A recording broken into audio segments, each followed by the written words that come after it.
बात करनी है इमरान प्रताप गरी की, जिन्होंने लाखों दिलों पर राज किया है। इमरान प्रताप गरी के पास उनके वालिद और मरहूम दादा की राजनीतिक विरासत नहीं है, उनकी बनाई पुश्तैनी कंस्टिट्यूंसी भी नहीं है। ओवैसी साहब को हैदराबाद से अलग दूसरे संसदीय क्षेत्र में चुनाव लड़कर जीतने के बाद ऐसी बात नहीं करनी चाहिए। बाबा दादा की बोई फसल काटना बहुत आसान है, ऐसी सीट पर कोई भी जीत सकता है। असल जीत तो वो होती है जो आप अपने मेहनत के दम पे करते हो। इमरान प्रताप गरी एक चुनाव मुरादाबाद से लड़े थे, जो उनके घर से 600 किलोमीटर दूर था।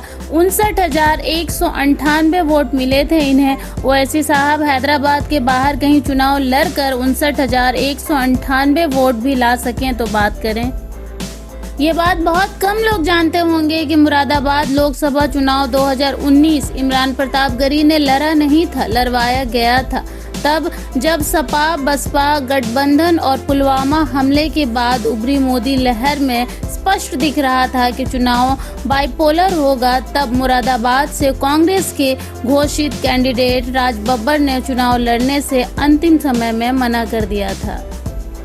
राज बब्बर के इनकार करने के बाद कांग्रेस पार्टी ने इमरान प्रताप गरी से चुनाव लड़ने को कहा। उस वक्त बहुत सारे लोग थे जिन्होंने इमरान को चुनाव मैदान में उतरने से मना किया, मगर यह उनकी हिम्मत थी। तमाम खतरे थे, मगर वो चुनाव लड़ने के बिना किसी अनुभव के मुशायरे के मंच से सीधा मुरादाबाद लोकसभा के चुनाव मैदान में उतर गए।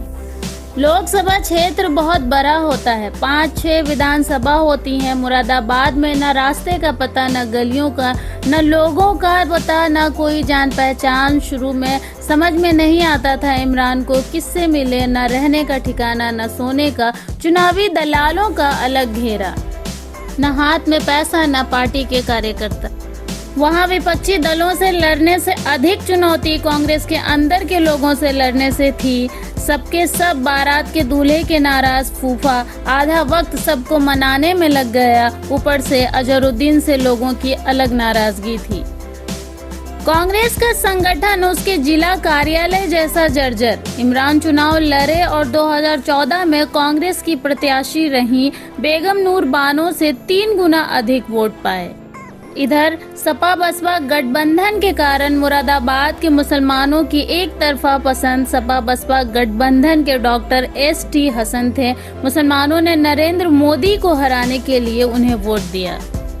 कोई भी होता, नतीजा यही होता। ओवैसी साहब को चुनौती है, ऐसी हिम्मत आप करके दिखाइए। अपने घर से 600-700 किलोमीटर दूर किसी लोकसभा क्षेत्र से चुनाव लड़कर दिखाइए। 50,000 वोट लाइए, फिर किसी पर तनकीद कीजिए।